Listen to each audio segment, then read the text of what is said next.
Darling, you know that I want things to go our way.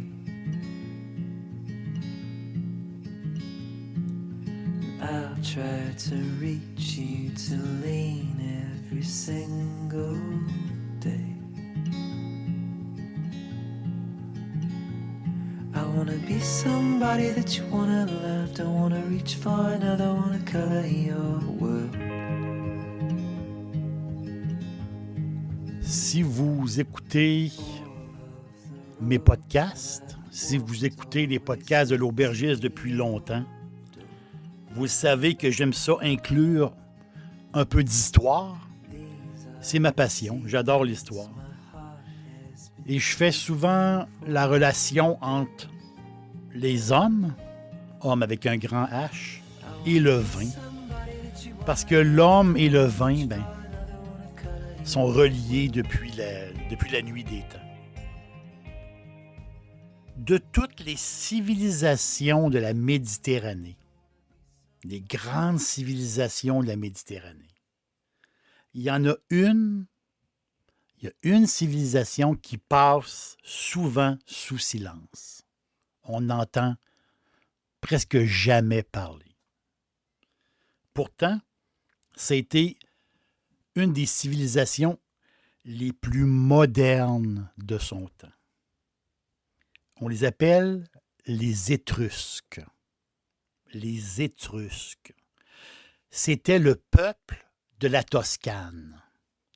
Donc, leur territoire de vie s'étendait au nord jusqu'au Pô, jusque le fleuve Pô au nord, et jusqu'au sud, environ à 100 km de Rome. Donc, ce territoire-là, aujourd'hui, qu'on peut appeler la Toscane, en fin de compte, ce territoire-là c'était là que vivaient les Étrusques. Pour se situer dans le temps, on est moins 900 avant Jésus-Christ à moins 200 avant Jésus-Christ. Donc, sur une période d'à peu près 700 ans, les Étrusques étaient des grands navigateurs, des grands commerçants, mais aussi, c'était une civilisation vraiment particulière. Pour cette époque-là, c'était du jamais vu. Dans la société, les hommes et les femmes étaient égaux. Imaginez, dans une époque si lointaine, femmes et hommes égaux. C'est unique. C'est la modernité avant Jésus-Christ. Leur mode de vie était basé sur l'entraide, sur le plaisir, sur la joie de vivre, sur l'amour. Un peuple incroyable. Et quand je dis moderne, même les enfants pouvaient porter le nom soit du père ou de la mère. Un peuple moderne qui respectait les droits de propriété. Les femmes pouvaient avoir une propriété. Et pour les paysans, les champs étaient divisés par des bornes. Donc, il y avait des bornes, un peu comme des clôtures, mais c'était des bornes. Et ça donnait des limites aux champs. Et ils pouvaient cultiver le champ, pas de chicane, de terrain. Donc, il y avait une organisation très moderne et très égalitaire. Et ça, c'est tout à fait incroyable. C'était aussi une société ouverte aux étrangers, les Grecs, les Phéniciens. On parle de presque 1000 ans avant Jésus-Christ. Donc, de moins 900 à moins 200. Donc, les Grecs, les Phéniciens adoraient faire affaire avec eux. C'était un peuple qui était recevant. Et c'était un peuple qui avait une passion. Je veux dire, beaucoup de traditions de faire des banquets. Il aimait beaucoup faire des banquets, des grandes réunions, des grands parties. Et il n'y a pas beaucoup d'artefacts qui nous rappellent ce peuple-là. Il y a très peu de choses. Il n'y a pas d'écriture. Ils ont retrouvé presque rien d'écrit par rapport aux Étrusques, mais ce qu'ils ont retrouvé d'eux, ben, c'est des récipients, c'est de la vaisselle. Donc, c'est tous des artefacts où ce que les images étaient justement des images de party, des images de réunion. Et imaginez, des images où ce que l'homme et la femme sont unis. L'homme et la femme sont ensemble en train de manger, en train de boire. C'était des grands amateurs de viande, de poisson, oui, mais de viande et de vin. Mais les images, c'est l'homme et la femme réunis, mari et femme. Donc des unions. Et ça, pour l'époque, c'était incroyable. Ça ne se voyait pas nulle part. Juste là, au sud, le Latium. Le Latium, ben, c'est Rome. Rome et ses alentours. Et les gens de Rome, les Romains se demandaient comment les femmes pouvaient avoir un droit de propriété. Mais là-bas, chez les Étrusques, les femmes pouvaient être propriétaires. Pour un Romain, pour les Romains de l'époque, c'était impensable. Et comment les Étrusques ont disparu? Mais en réalité, ils n'ont pas réellement disparu. C'est l'expansion de Rome, c'est l'expansion de cet empire, si je peux dire, qui au début s'est expansionné dans la péninsule italienne et plus tard ailleurs. Mais c'est l'expansion en Italie, mais c'est ça qui a fait un peu disparaître les Étrusques, disparaître dans le sens qu'ils se sont assimilés petit à petit. Les petits villages, les petites villes sont tombés sous des règlements romains. Donc, ces gens-là ont perdu leur identité et ces gens-là ont disparu dans la grande union romaine.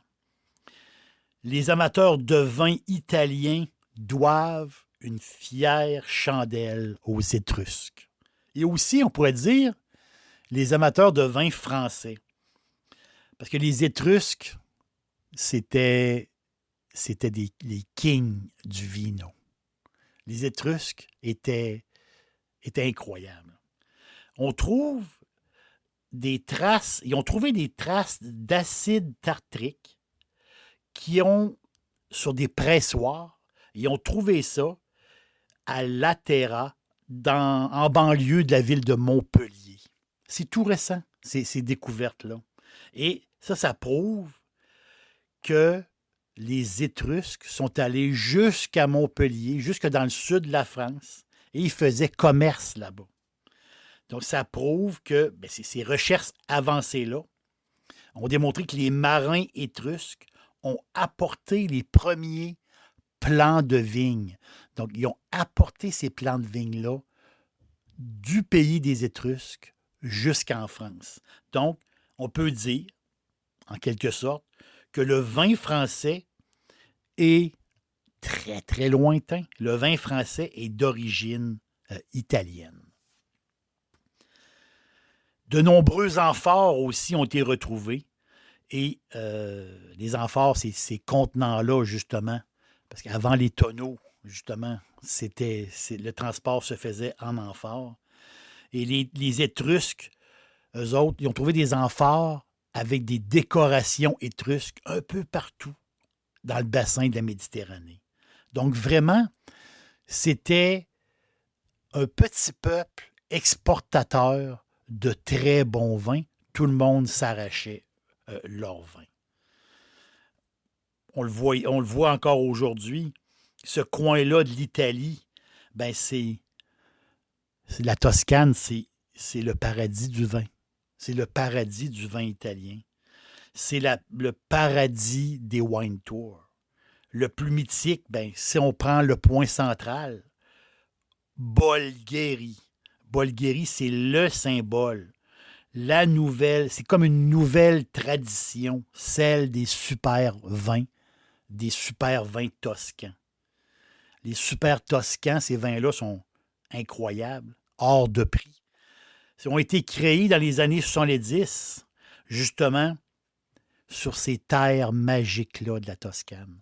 Donc, c'est des cépages bordelais. C'est des cépages que dans les années 70, ils ont créé ces vins-là à base de ces cépages-là dans cette terre-là qui est tout à fait magique. C'est la terre des Étrusques. C'est la Toscane. Le pays toscan, ben, c'est des Brunello qui font rêver. Brunello à base de Sangiovese. Les Chianti. Les grands Chianti qui sont tout à fait incroyables. Et justement, ce Sangiovese-là et ces autres cépages-là qui font la Toscane des vins fantastiques. Et de la région de Bolgheri, justement. On peut dire un peu comme un peu le point central, si je peux dire, de la Toscane. Il y a une zone qui produit des vins tout à fait abordables. Parce que c'est difficile de trouver dans le coin de Bolgheri des vins achetables. Sinon, c'est toutes des bouteilles. C'est des grandes bouteilles, des grands vins. La zone, elle s'appelle Argentiera. Argentiera. Je vous conseille les vins de cette zone-là, du centre, dans le coin de Bolgheri. Et Argentiera, un peu comme le Grand Sassicaia, donc un peu comme ces grands vins-là de style, on va dire, de style bordelais à l'italienne, si je peux dire. J'ai un nom pour vous qui s'appelle Poggio ai Ginepri. Poggio ai Ginepri. De la maison Tenuta Argentiera. Je crois que vous allez adorer ce vin-là, qui est abordable et qui vient du cœur de la Toscane, avec justement des cépages, on pourrait dire, d'origine bordelaise. Comme le nouveau, un peu comme les nouvelles vedettes toscanes. Donc, vous allez avoir ici un vin très riche, sur la cerise, des tanins. Oui, les tanins sont fermes, mais quand même, il y a un côté soyeux à ce vin-là. Un peu de chocolat. Il y a une petite pointe très, très fine, très minime de chocolat. Et vous allez triper sur le Poggio ai Ginepri, qui est un vin abordable et très, très, très bon. Avec l'âme, justement, de la Toscane. Le vin est le monument de la culture étrusque. Pour les Étrusques, le vin, ça faisait partie de leur vie. Le vin, ben, c'était pour les femmes. Le vin, c'était pour les hommes. C'était pour l'union. C'était pour la fête. C'était pour recevoir. C'était pour s'unir. C'était pour partager. C'était pour s'aimer. Les Étrusques étaient un peuple tout à fait incroyable, qu'on n'entend plus parler, mais c'est le vin qui nous rappelle, justement, qui nous rappelle cette époque-là, très, très, très lointaine, où que les hommes et les femmes étaient égaux. L'aubergiste vous dit merci d'être passé. Un petit brin d'histoire encore. Et un jour, on va prendre un verre de Grand Toscan ensemble. À la prochaine.